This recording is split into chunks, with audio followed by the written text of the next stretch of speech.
Recorded.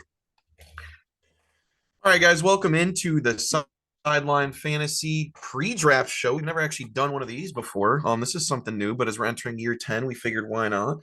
And I'm joined by my fabulous co-host with his fabulous face, Jordan Charles, or Crimmy, as most of us know him.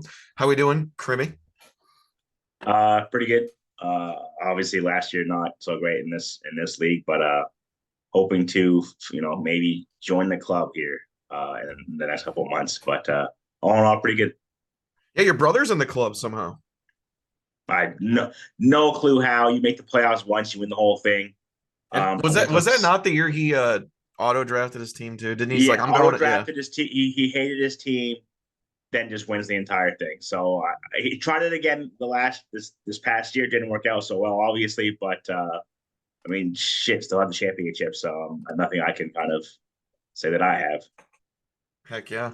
All right. So we're entering year 10. This is awesome. I think it's pretty sweet that we are at this point. I mean, to think that when we started this, I was like 19, 20 years old, and, a lot of dudes from my high school with you, Chad, Krim, and all that. And then now, as we enter year 10, I mean, it's pretty crazy. I mean, when I updated those record books earlier, to think that out of the 12 teams in the league, 11 of us have at least been in for 6 years, and half of us have been in for the whole 10 years. I mean, it's pretty cool to kind of keep this growing, keep it changing.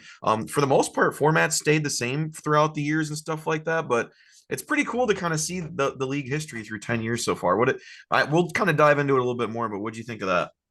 10 years? Uh, yeah, it just goes to show that the core we have, the players that we have here. I mean, everyone has fun with it and enjoys it to the point where no one really drops out. It's good also to see that people's lives aren't really not getting in the way, but getting too busy to be able to play and something like this. I mean, it's obviously our league. We kind of take the most pride in it and prioritize it over other things like that. But it is good to see that. Obviously, having half of us be here the entire time, you would hope that you kind of pick a group of people off rip that were there the entire time. But obviously, you got the Jimmys, the Joes, the people who didn't think the league was actually for money. They just thought it was for free the first 2 years or whatever it was. So Yeah. like we weeded people out, got in the group of guys here. I think will be here for a long time. Depending Trey every year has his I may not play this year, but then ends up Oh yeah. playing. So The um, annual. Yeah. the annual will he won't he? But I feel like we've got a good group here, and it's a lot of fun. Now, how do you feel? I'm going to come at you with some rumors here. There's a lot of rumors last year that the new Jordan is way cooler than you. Do you want to address those? I won't sit here and hate on a fellow Jordan, but I'll just say we have our own niches here. I wouldn't say he's much cooler than me. I'm pretty fucking cool. But he's up there. Definitely cooler than you, though. I'll give him that. There you go. There you go. Touche. I like it. All right. So, like I said, guys, we're gonna kind of keep this short and sweet. We don't want to like drawn on for an hour. We're not gonna like go into player rankings on who we like, who we don't like, because that just doesn't really make too much sense. We might look at like the first round later and just kind of go like, like, what does this look like based on past years and stuff like that. But let's start off, Krim, since we've so and obviously we're gonna do our post draft show too, like we always do our big one. We're gonna try to do more weekly shows. I don't know if we'll do it week to week. I know in the past we've even done it like every 3 weeks, but even if we did a weekly show and we could keep it to 30 minutes and kind of just look at the matchups, boom, boom, boom, where it's not too long, that wouldn't be the worst thing. But on the agenda, let's get going here.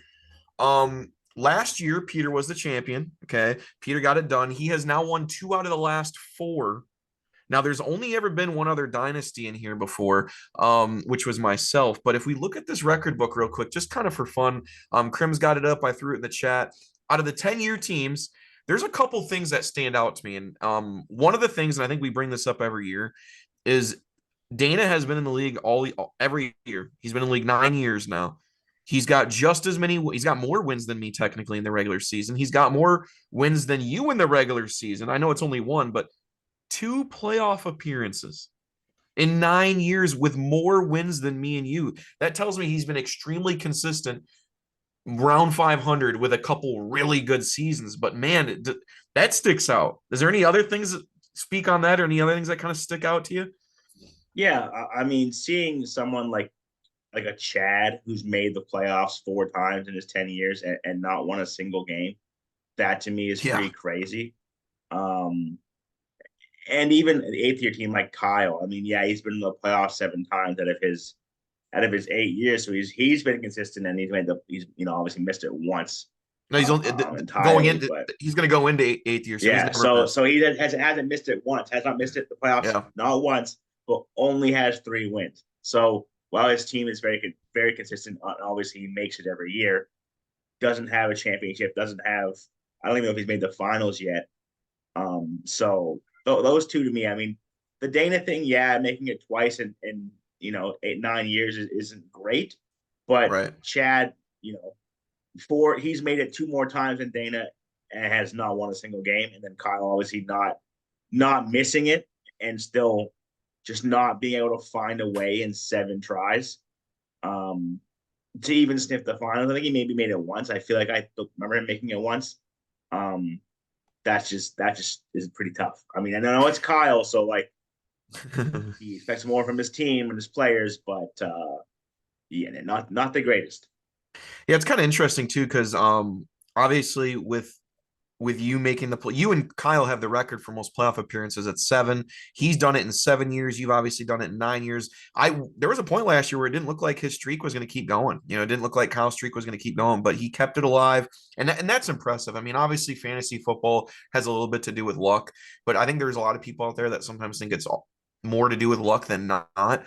But I think if you make it 7 out of 7 years, that speaks a lot on knowing your stuff, because that's tough. Now, interestingly enough, every year I think he's the dude that talks the most about playoff schedules. And maybe Mm-hmm. he just needs to not look at that this year. Just ride with his Yeah, I mean, guys, not look eh, at playoff schedules, because clearly looking at those week 15, 16, 17 games has not worked out for him. no, and definitely hasn't helped. I mean, yeah, you've won 3 games. I've won 4 in my 7 years. So like, I have that. But sometimes there's players you just ride with no matter what their schedule is. Obviously, there's benefit to looking at Yes. it at times, but just there you can overanalyze things, and I feel like we all do it. But Kyle is known for playoff schedules or everything. From week one, you look at a dude, his schedule is so soft. We haven't even seen him play, so I don't. He does that, and that's his thing, and I obviously won't knock him for that because obviously I look at them too. But clearly, something isn't working there, whether it's that or just pure bad luck for Kyle. Who really knows? But yeah, not great. But also big ups to Jordan, a 7-7 year last year, his first year, made the playoffs, lost his Yeah. first game, but we might give Kyle a run for his money. It'll just take another 7 years to see.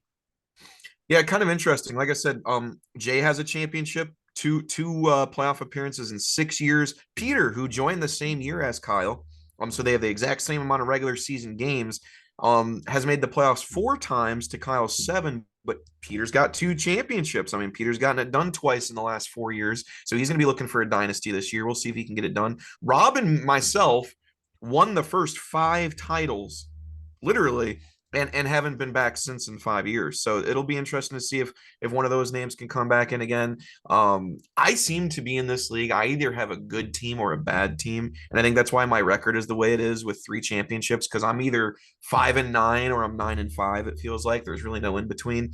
Um, yeah, Jordan was a good addition, like we talked about. Jay's in there, obviously. Rob, 9 years. So it's kind of me. I like my numbers. I like my stats. I like going back and looking at stuff like that. Kind of cool to see all those things and do with that. So, with that being said, let's look at kind of one more thing before we start looking at some of the fantasy changes this year. I actually wanted to talk. If you want to throw up the league page here, and we'll go over more of the record books when we get to the draft. I'll kind of go through your history and stuff like that. Um, what do you think of the divisions this year? Obviously, Peter and Dave drafted them, and I'm always curious how people draft divisions. Are they drafting people in their divisions they don't really want to trade with? Are they drafting people in their divisions they think are easier to beat? Is it a little bit of a mixture of both? I've been there before. You've not been there before, but tell me, if you were to draft, would you look at it like, how would you look? I mean, there's no right or wrong way. I mean, it's kind of a crapshoot regardless, but what did you think about the division layout and kind of how it all transpired? I just want to correct one thing. I had been there before. I lost to Peter in the Oh, that's championship, right. and I That's right. did I I keep did thinking you got draft to the win. division. So you have Yeah, I drafted did. before. What Yeah, I did draft strategy did you before. use? Did you like it? Would you do it a I different mean, again? it's For me, this year was different just based off of kind of how we did everything. Because we did divisions after we knew the draft order and we had selected where we were picking. So if it's me, I'm thinking about it. I'm thinking about dudes and where they're picking as opposed to actual players themselves. I know that I think what kind of people do in the past is, oh, someone who's been struggling or isn't that great at fantasy football, such as a Trey, is picked pretty high because he's not good. He just won a championship, the year 2 years prior, but in their mind, he's not good. Now, is anybody truly good?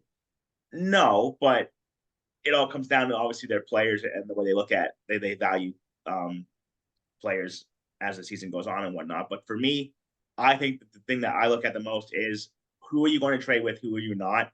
So again, Kyle, you can be the butt of the jokes the entire time, and that's fine. Kyle is very hard to trade with, no matter what sport you're talking about. Football, baseball, handball, European soccer, anything that All you can that, think yeah. of, he's going to be hard to trade with. So I'm And okay you with know he's rolling his eyes when he hears this. He's like, "Come yeah, on, man! of I got the most course. trades every year. Come on." Yeah, no, it's there's a reason for that.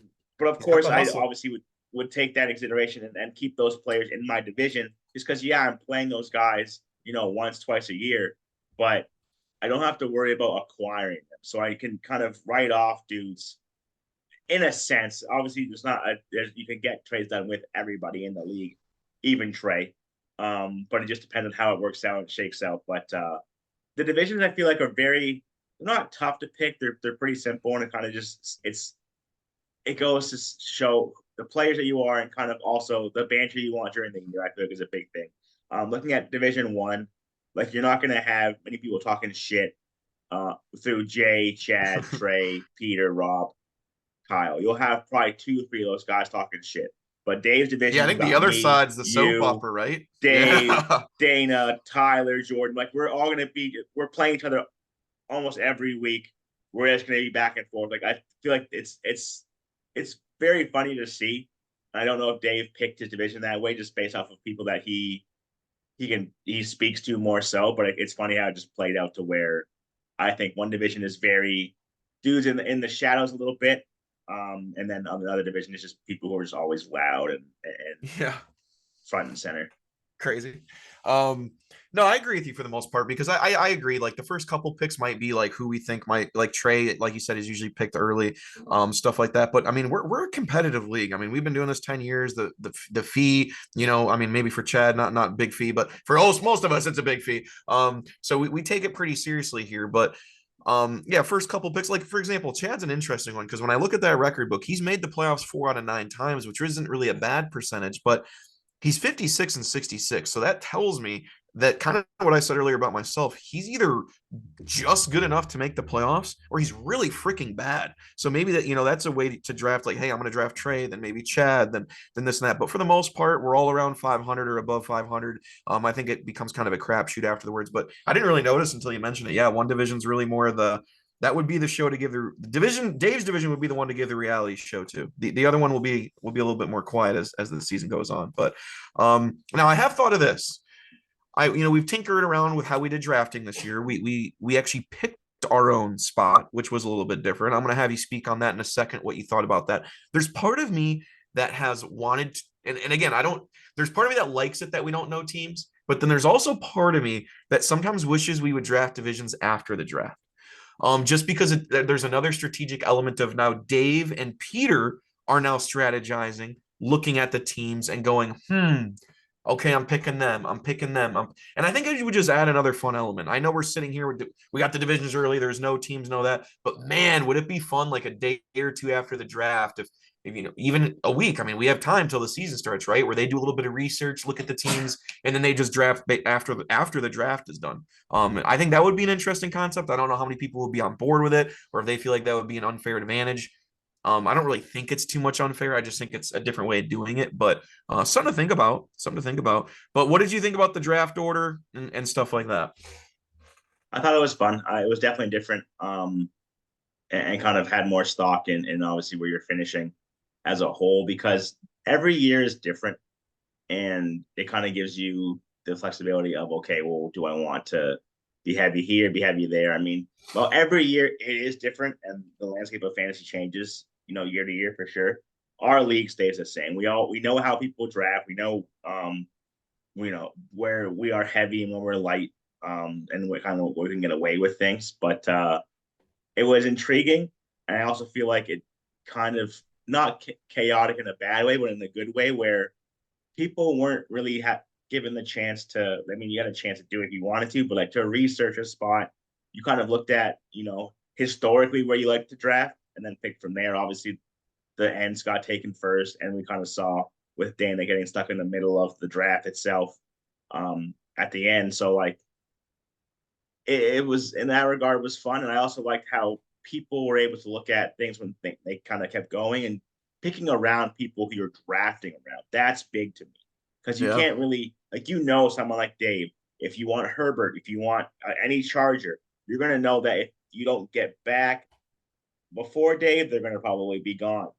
People like a Dana or a Kyle, whoever, you kind of pick up on tendencies on players that they like Exactly. Yeah. over the years, and okay, I can either sit and wait on this guy, or I have to get him now. For quarterbacks, I mean, some dudes like have heftier quarterbacks earlier in the draft. Some people just wait. I know a lot. It's kind of 50-50 for us. So that's Yeah. another layer of strategy, just to know who you're drafting around, and you can kind of get a better sense of how it will shake out, even just early, and that can help you a lot going forward.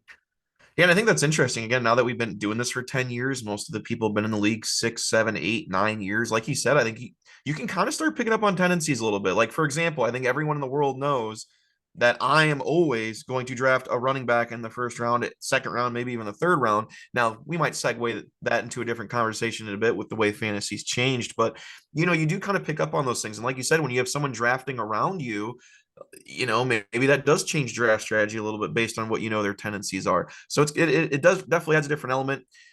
It's pretty interesting. The draft order did come out the way it did. Obviously, I'm not a super big fan of the middle, but it's tough. Now, I know you're a big mocker. I do a little bit of mocking here and there as the draft gets close. I do like being able to have the draft order early to see that, but man, does it switch up a lot on all the websites. I mean, when you go on NFL.com, Yahoo, ESPN, the rankings sometimes can be honestly staggeringly different.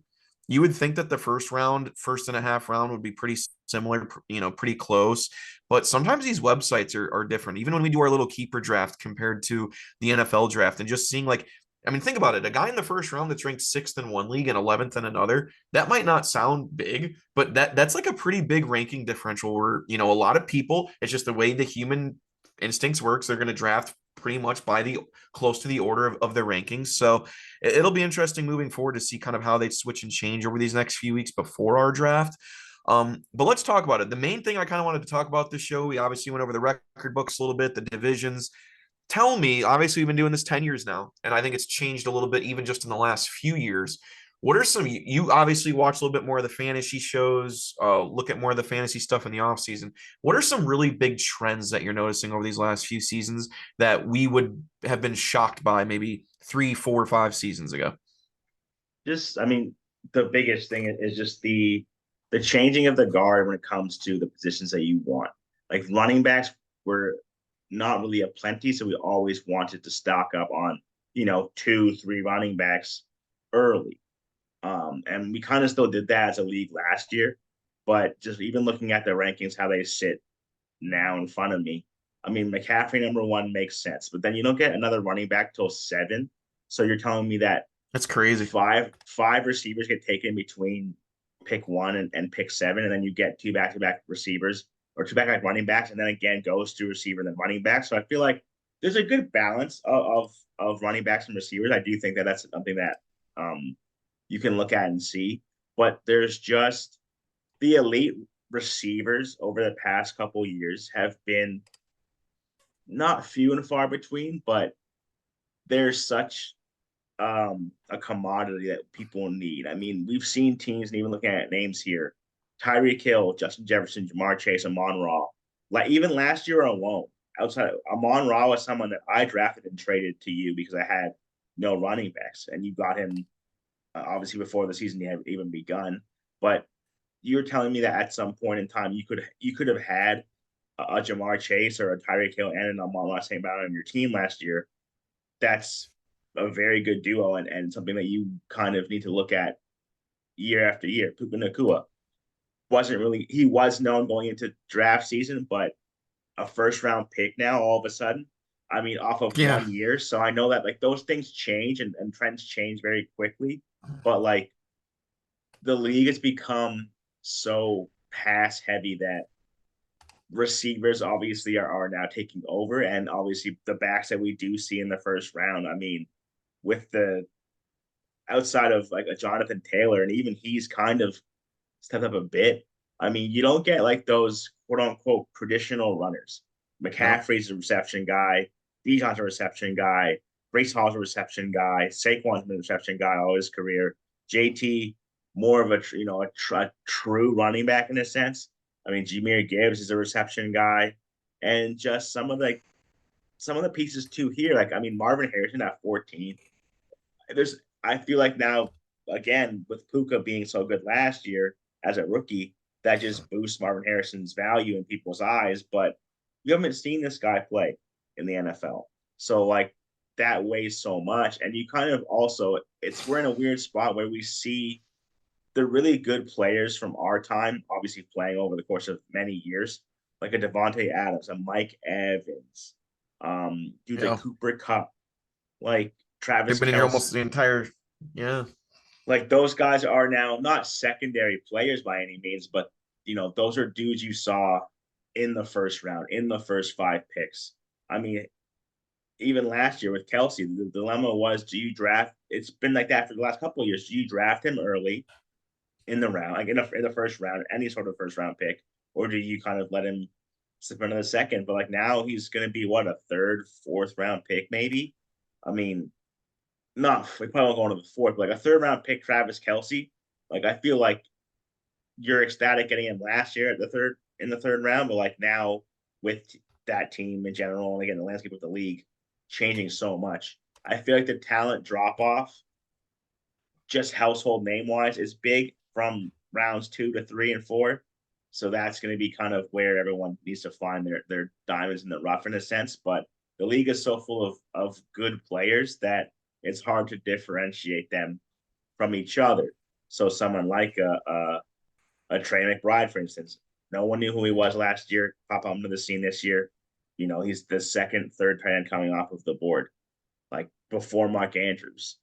That Yeah. to me is kind of crazy. And then there's other people like a Kamara who is falling off. It's just we're in a period of a time where again, changing of the guards a big thing and a big theme for me and as a whole for the league and also at fantasy. Like you have so many young players coming in and they're so electric and they can make big plays, but you also have these dudes who've done it for a while that are kind of falling into the cracks, like Stephon Diggs type players. I mean, heck, Joe Mixon's, Hmm. Keenan Allen, even at that point, Terry Sure. McLaurin, who's, it's a really weird mix of players in the middle rounds of things. The top two two seems very weird. So it's very unpredictable. That's kind of what I'll put it as. It's unpredictable. I mean, CMC won. We don't have that debate this year because like he's clear cut the guy. Yeah. But once you come out of that, like there's so much changing within the league with quarterbacks, with just whole teams, offenses, duo, stuff like that, to where it's very hard to get a grasp on who you feel confident in. And even myself at 10, looking at these rankings from 10 through, I would say 15, like one of those players, I guess not even that, from some like 6 to 10. So Amon Rob, Brace, Robinson, AJ Brown, Puka. They don't seem like they're all in the same tier of player, yet that's kind of where we've grouped them as a whole, I guess, for fantasy players. It's just there's so much balance, and I don't know how to approach things like that. Yeah, and it's really interesting because I think you hit it on the head early, like the changing of the guard with the receivers. I mean, if you would have told me even just 4 years ago, maybe even 3 years ago, for sure 5, 6 plus years ago, that I would look at a board of the first round and there would be four running backs or five running backs, I would have told you to kick rocks. I mean, I would have told you that's nuts. There's going to be eight or nine running backs on there. Maybe I mean, it wasn't that long ago, Krim, where there might have been a receiver taken in the first round. You know what I mean? Like I'll go back and look at the histories of the draft, but it really was there might have been a receiver taken in the first round. Now we're at a point where more than half of the league is taken, or half the positions are receivers in the first round. It's crazy. And even when you do look at these first round running backs, CMC is an injury concern. Brees Hall's been an injury concern so far.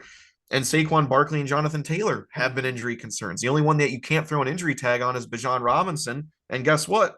Would you argue he underperformed last year? I would, and he's still a first round pick. So they're going off that hype. I guess he took some of that Kyle Pitts hype. I don't know, but it is interesting. It is interesting to see how different it is, how crazy it is.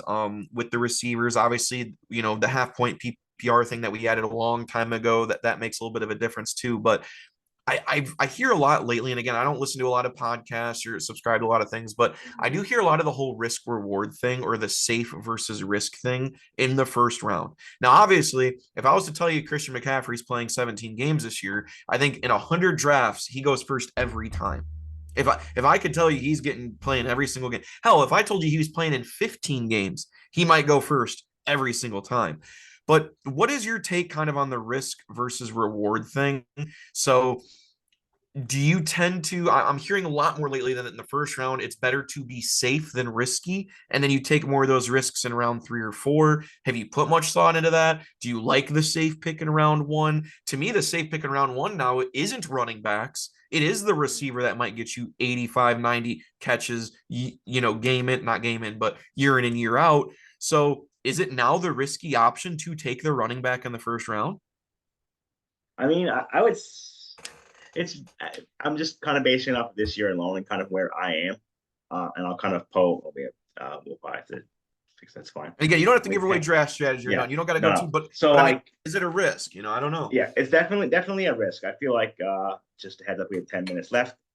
But I'm going safe. Round 1, I'm going safe. You don't if you screw up that pick, your season goes awry very quickly because the age old saying is you don't win the draft, you don't win the league in round 1.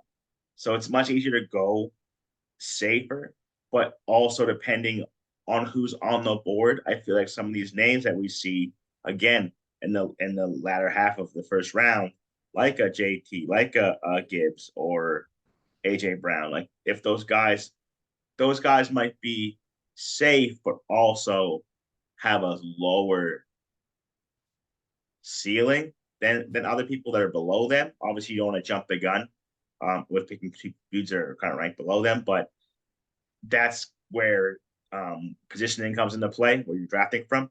But either way, I'm probably going safe. I feel like round 1, you have to. That's kind of your baseline guy. You can rely on that person week in and week out without injuries. I mean, obviously those happen. So I feel like I'm going safe, and I kind of feel like you're probably sticking in the same realm of being safe with that first round pick, and then just kind of making your risks round 3, Right. 4, 5, and so on.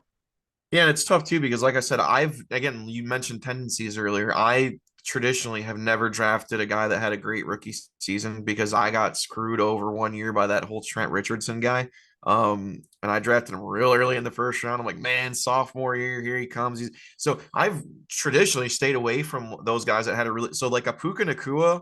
I'm not saying he's gonna have a bad year, but that just scares the hell out of me. Like that's gonna be my first round guy. Not saying he's not worth it. Not saying he didn't put the numbers up last year to not be worth it, but it's just guys like that kind of scare me a little bit.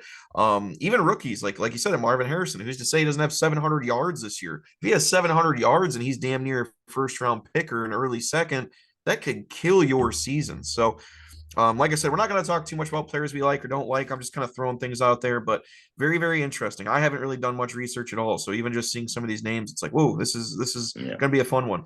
But out of all the years we've done the draft, I always feel like our league in this. Now, obviously, there's another league we talk about where there's been some real crazy stuff that's happened, but this league to me has always been one of the most unpredictable to guess based on how people are going to draft. I know we talked earlier about tendencies. You can kind of guess this and that, but we might have Rob take a defense in round 7 or, this or that. We've just had some crazy things happen. But any kind of last thoughts as like a draft preview without giving too much away about what you can maybe expect or see this year before we kind of wrap up here in the next couple minutes?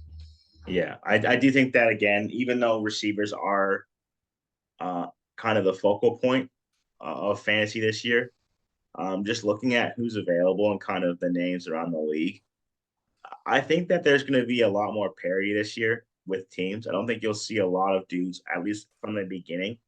We'll look at teams and just go, okay, that team's clear cut, super good. This team's pretty iffy, just because there's so much balance within these positions because there's a fall off in the same spots. I feel like once you hit, RB20, you're kind of, falling off in a sense of player that you're getting, and kind of same with receivers. Once you hit receiver 20, obviously here is very different. There's a kind of a fall off. So Yeah. it's going to be interesting. Obviously, people are gonna again win the draft in those late rounds, and I feel like I'm pretty excited to see where people kind of go with, teams wide receiver, not twos because twos are always drafted, but like those threes and those fours, and those guys in committees for running backs. You have to kind of make educated guesses and make the right guess. So I mean, while we all have our thoughts on players, and again, the first two rounds are kind of easy peasy. I think that the draft is going to really ramp up earlier this year, and I feel like we'll see some dudes kind of take some shots and grab guys, earlier than as opposed to later because there's just so much Right. at stake with those players, and obviously everyone's kind of thinking the same thing. I feel where receivers are king.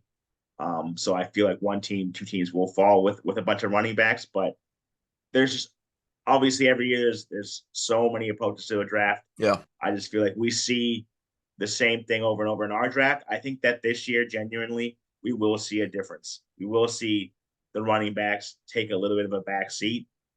We'll I mean, see. Yeah. obvious. I We'll remember that there was a usually run we last don't. year. Yeah. It was crazy. We're like Yeah, seven in a usually row we went, and all of a don't. sudden everyone was like, holy crap. Yeah. But I do have a feeling that obviously every year we see a handful of approaches for every team, but I think that this year the running backs will take a little bit of a step back, and then we'll see that run on receivers early, and then we'll kind of Right. get into a point where things they'll get crazy. They always get crazy, but I think that things will get crazier early this year. Yeah. And because I remember that last year where like there was a run where I think Peter, I don't know if it was Peter or someone else, where there was like he took three running backs in a row and then like seven in a row went. And then it was like all of a sudden, like you said, I mean, when that teardrop happens, and like you said, when at running back, when you get to around 2021 on this list, that's when you start really kind of seeing that big teardrop off. And that's one thing I've always said, like, man, I always like getting the running backs because the tiers drop off quicker. Because I can go to receiver 35 and 36 and it's Chris Godwin, Zay Flowers, Keenan Allen. That sounds good to me. And that's always kind of been that strategy to me, like, oh, let me get those running backs early. And also with the running backs, I think that's another change in the fantasy landscape or just the football landscape is there's nobody out there that's a 25 touch game back anymore. There's just not. You might have a CMC do it. You might have a Derrick Henry do it. Saquon, JT, some here and there, but it's the committees and the committees. I think over the last 5, 6 years have really changed fantasy a lot because it's become harder. I mean, really, I think Yeah, fantasy football in the last 6, 7 years has become harder than ever because of the committees at running back and just the way everything is. So it's going to be interesting. It's going to be a little crazy, but when does the first quarterback go? I mean, someone might take a shot on a yeah, quarterback in round 2 or 3, which that's can throw things into shock. But that's a big I'm thing looking for at me Jaden too. Daniels right now. They got him as quarterback 9 according to Yeah, this that's list. a Like I big said, thing. I would. yeah, It's just again before I mean, so we saw like another 230, but just players like the shelf life for running backs in fantasy, you would think is pretty good, but it's actually very low. To see Eckler so low at 28 on the team that he's on, he's not going to be that same guy. So right, it's just like, you get what you get out of these players, and that may be why quarterbacks get pushed up this year because you can rely on them more so. But I feel like just off kind of just looking at things, I feel like running backs take a little bit of a backseat this year. I truly think that quarterbacks, while we did see some getting drafted second, third round, I think that outside of the top, I would even say four dudes. So Lamar being the cutoff, I think that even AR, Kyler, Stroud, those guys, we're gonna see quarterbacks get taken late this year. Obviously, gonna be proven wrong, but I feel like those are becoming less and less a position of Yeah. importance, and we're gonna just see receivers now truly take the center stage for everyone's team. All right. Well, there it is. We told you we'd give you a little recap. Went a little longer than we wanted to, but hey, that's a good thing. We had some good conversations. Like I said, year 10, it's ramping up. We're gonna be back after the draft. Me and Krim usually can get our rankings out pretty quick. So within, the first week, 4 or 5 days of that draft being done, we'll be able to come in with that post-draft show and give you all of our wrong takes on what we think is gonna happen this year. But it's gonna be a fun one, year 10, guys. Glad everyone's still here. Glad we're doing this thing again. It's gonna be a fun one. Any last quick thoughts, Krim? No, I'm just, I mean, obviously, baseball season's over for me, so I'm excited to get going with these drafts, excited to kind of lean into things, Is learn this where more I about say, it. man, I But haven't even looked at football. I'm just so yeah, I focused on haven't. winning baseball. Okay. All right. Well, guys, it's been fun. We'll talk to you next time. Have a good remainder of your whether baseball season or football preseason, and we'll talk to you shortly.